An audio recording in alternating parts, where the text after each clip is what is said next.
is my plan to dismantle the deep state and reclaim our democracy from Washington corruption once and for all. The people voted for major government reform. Elon Musk has left the White House. Having taken his chainsaw to the US Capitol, what did he actually achieve? Just something we've got to fix. Did he deliver the war on waste Americans were promised? And what, if anything, was in it for him?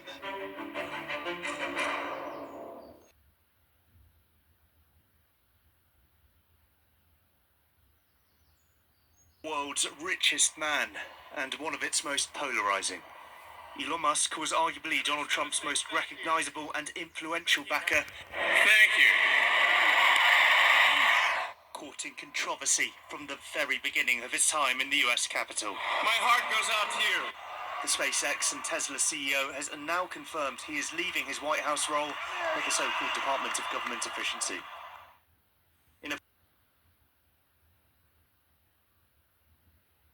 Right?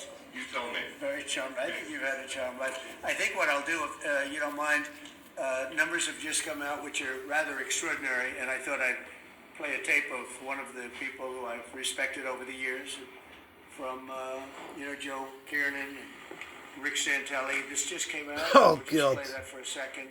Personal income is up 0.8%. That is almost triple the expectations. I'll tell you, the income numbers, really, for the first 4 months of the year, they're stellar. They're really stellar. I mean, I could go back and look at the first 4 months of many different years.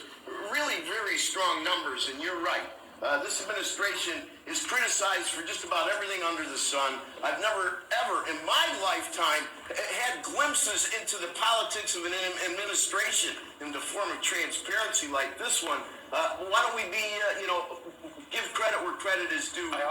Income really shooting up. Rick, I also thought everybody was going to get one last order of imports that were going to be tariffed, and they were loading up on things. How the hell did they already fix the trade, or not fix it, but to cut it in half? That's crazy. So there wasn't a lot of front loading of things that they needed before the tariffs hit.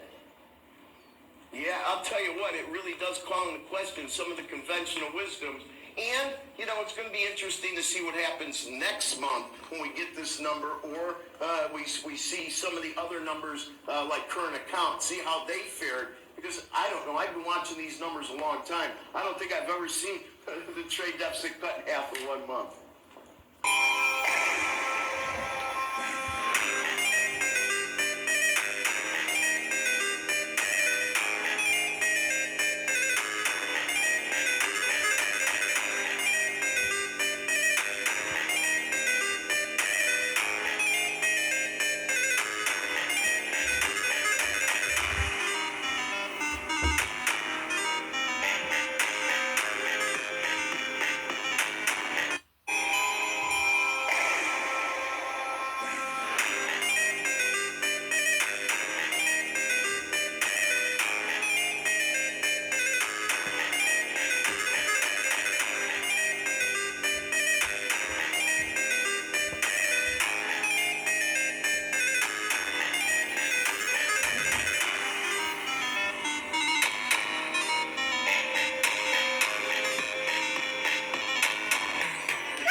His role as a special government employee in the Trump administration, with a White House official confirming to me tonight that he's going to start the offboarding process this evening, which essentially includes paperwork. It's not totally clear what else, but we did see Musk post this on his own website saying, as my scheduled time as a special government employee comes to an end, I'd like to thank President Trump for the opportunity to reduce wasteful spending.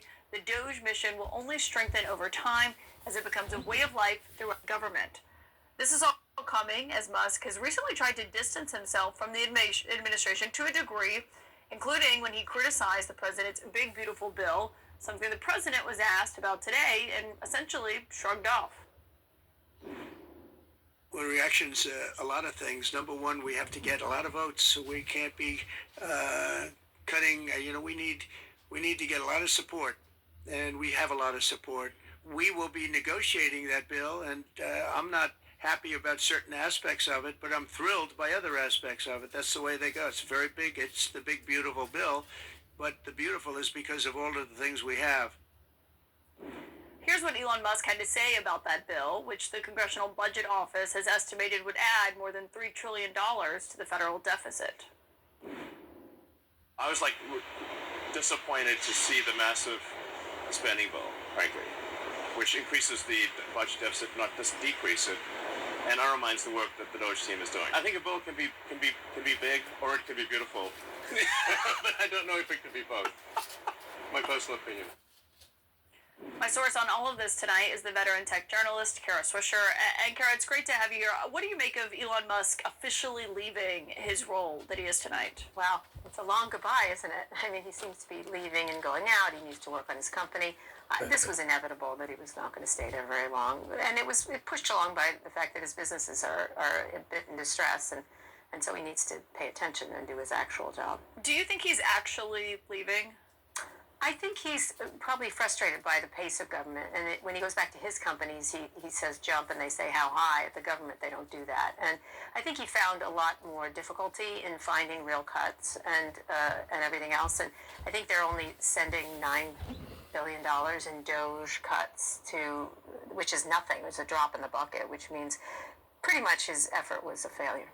Yeah, that's what they're planning to send up to the Hill based on what we know so far. But I mean, $9 billion might sound like a ton of money to someone who's watching, but when you think about his stated goal of $1 trillion to cut coming in, $2 trillion at first, $2 trillion initially, then that was halved to be more realistic. Yeah, I think that puts it more in perspective of how much there was this high bar that they did not reach. No, it's what they spent on paper clips. I mean, it's really not a lot, and he didn't find it. He was able to do it because he made cuts in particular areas, some of which were regulating him, like foreign budgets, maybe attack NPR, attack things like that. But it wasn't significant cutting that they were talking about, which is reforming government extensively. And as he correctly pointed out, you can't have a bill that's big and beautiful. You can either have one or the other. And Musk can do math, I think, and he understands the deficit. This $2.3 billion or more raising the deficit is very dangerous for this country, which was something I think he genuinely wanted to help fix. Did the president's response when he was asked about Elon Musk saying, it can be big or it can be beautiful, it can't be both, which he said with a laugh there, but I do think is a point that he actually probably believes. Were you surprised that Trump didn't have a stronger response to that? No, because he was just saying, yeah, that's the way it goes here up in there. I think he was acknowledging that this is how it happens, this is how the sausage is made, and I think Elon thought, because the way he runs his own companies, that he could just come in and trample everybody. And I think that was one of the problems. I think he bullied cabinet members. I think he ran over things. He took a lion's share of the attention, the whole chainsaw thing, which is, thank God, a distant memory. And I think he did a lot more showmanship than he did actual work. I thought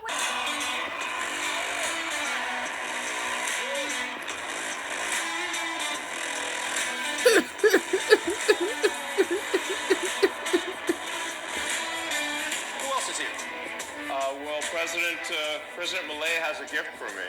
Javier Milei from Argentina. You guys know who that is, right?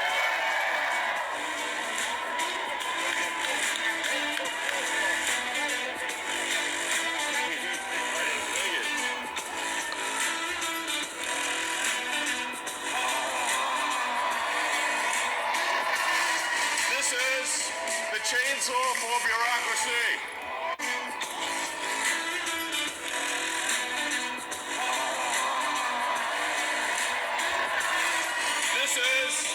Chainsaw for bureaucracy.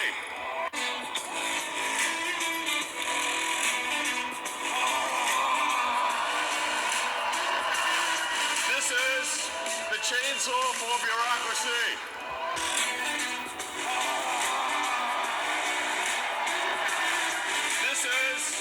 the chainsaw for bureaucracy. Chainsaw.